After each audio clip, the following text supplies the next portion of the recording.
बंधुओं, दयानंद दुख से लिखते हैं कि अगर ये मेरा देश लूटा तो केवल और केवल इस अंधविश्वासों के और इन लापरवाहियों के और इन मूर्खताओं के कारण से लूटता गया। सोमनाथ का मंदिर लूटा, जो लूटने आया था उसको नहीं मालूम था कितना है।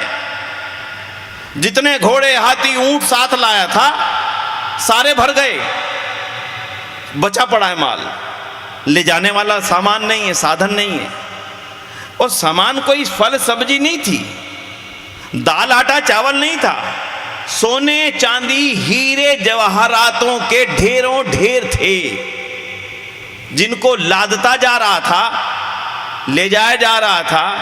और एक बार नहीं, लूटने के लिए वो एक बार नहीं आया, 17 बार आया। कितनी बार जी?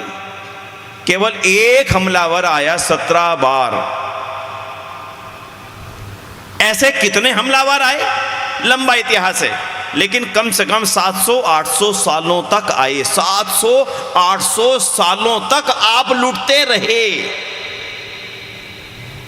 मंदिर ऐसे नहीं तोड़े।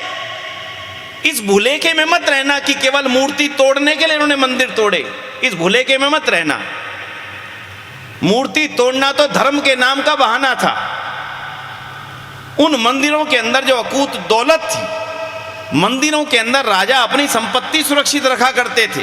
भगवान के नाम पर सारी संपत्ति रखी जाती थी कि सारी संपत्ति भगवान के नाम की है, यानी ईश्वर की है। ईश्वर ने इसको, मेरे राज्य को चलाना है। जो कर मिलता था, जो लगान टैक्स मिलता था, वो सारी की सारी कहाँ रखी जाती थी? मंदिरों में रखी जाती थी। मंदिरों को तोड़ने के नाम पर उसके अंदर जो अरबों खरबों खरब रुपयों की दौलत थी, उसके लूटने के कारण से वो यहाँ पे आते रहे, लूटते रहे, जाते रहे। लेकिन एक प्रश्न बचता है, एक प्रश्न बचता है जिसको आपको उत्तर देना है। मैं लापरवाह हूं, आप यहां पर आज बैठे हैं, आपका घर पीछे से कोई लूट के ले जाए, एक बार तो आपको लगेगा कि मेरी लापरवाही थी, लूट करके ले गया। लेकिन अगली बार आप अपने घर को ऐसा खुला, ऐसी संपत्ति को आसानी से नहीं छोड़ेंगे कि फिर दोबारा से कोई आकर के लूट जाए। पहली बार तो लापरवाही हो सकती है, दूसरी बार के लूटने को क्या कहेंगे? मूर्खता कहेंगे। पागल था क्या? जब तेरा पहले लूटा नहीं था, समझ में नहीं आया था कि संभाल के रखना है? बंधुओं, हाँ, हम पागल थे।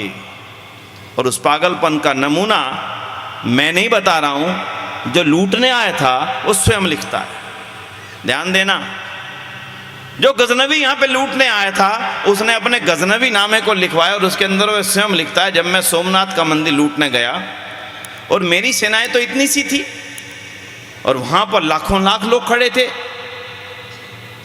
और जब मेरी सेना मंदिर को लूटने के लिए तैयारी कर रही थी तो वहाँ पर हजारों लोग, लाखों लोग जितने भी थे वो हाथ जोड़कर खड़े थे। ध्यान देना बंधुओं, हाथ जोड़कर खड़े थे और जोर जोर से नारे लगा रहे थे, हे बाबा सोमनाथ, अपनी भी रक्षा करो, हमारी भी रक्षा करो। हे बाबा सोमनाथ, अपनी भी रक्षा करो और हमारी भी रक्षा करो।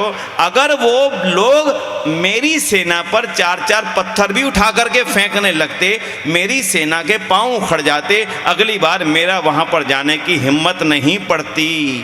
बंधुओं, दयानंद दुख से लिखते हैं कि अगर ये मेरा देश लूटा तो केवल और केवल इस अंधविश्वासों के और इन लापरवाहियों के और इन मूर्खताओं के कारण से लूटता गया।